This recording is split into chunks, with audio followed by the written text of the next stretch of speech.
Diana روم کے سامعین کو میری طرف سے السلام علیکم۔ بانٹنے کی عادت۔ ایک دفعہ کا ذکر ہے کہ ایک غریب آدمی تھا۔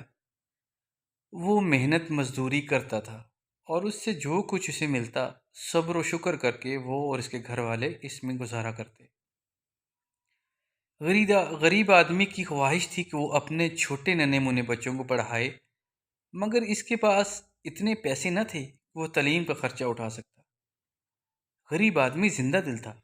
اگر وہ کسی کو بھوکا پیاسا دیکھتا تو اپنے کھانے میں سے اس کو تھوڑا ضرور کھلاتا۔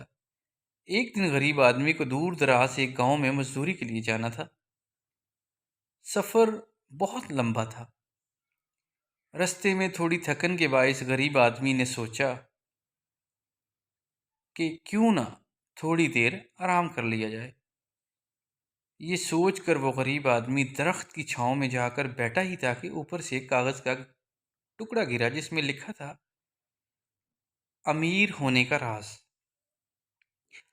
اور ساتھ ہی نقشہ دیا ہوا تھا۔ وہ غریب آدمی اسی وقت اس نقشے کا پیچھا کرتے ہوئے اس جگہ تک پہنچ گیا جہاں اس کو امیر ہونے کے راز کا پتہ لگانا تھا۔ کچھ ہی منٹ بعد غریب آدمی کو ایک پیاری سی پری دکھائی دی۔ وہ غریب آدمی سے مخاطب ہوئی، تم امیر ہونا چاہتے ہو؟ غریب آدمی نے اسبات میں سر ہلایا۔ پری نے کہا، وہاں دریا کے کنارے سونے سے بھرا ایک صندوق ہے، لیکن وہ اتنی گہرائی میں ہے کہ تمہیں زمین کی کافی گہرائی کھدائی کرنی پڑے گی گہری کھدائی کرنا پڑے گی۔ یہ راز آج سے پہلے کسی شخص کو بھی معلوم نہیں تھا۔ اگر تم اس صندوق کو حاصل کرنے میں کامیاب ہو گئے تو تم ایک امیر کبیر آدمی بن جاؤ گے۔ یہ کہتے ہی پری غائب ہو گئی۔ غریب مزدور نے دریا کے کنارے پہنچ کر کھدائی شروع کی۔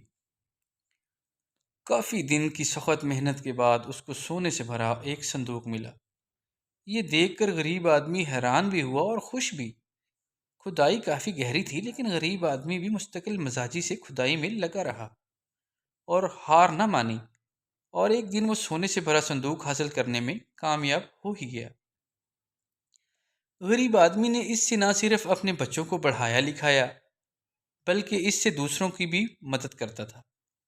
عزیز ساتھیو، بانٹنے سے ہمیشہ رزق بڑھتا ہے، لہٰذا ہمیں اپنے اندر بانٹنے کی عادت ڈالنی چاہیے۔ اللہ تبارک تعالیٰ فرماتے ہیں، میری راہ میں جو خرچ کرے گا میں اس کو 70 گنا واپس کروں گا۔ آپ اللہ کی راہ میں دیں، بانٹیں، غریبوں کی مدد کریں، اللہ پاک آپ کو اس کا 70 گنا واپس کریں گے۔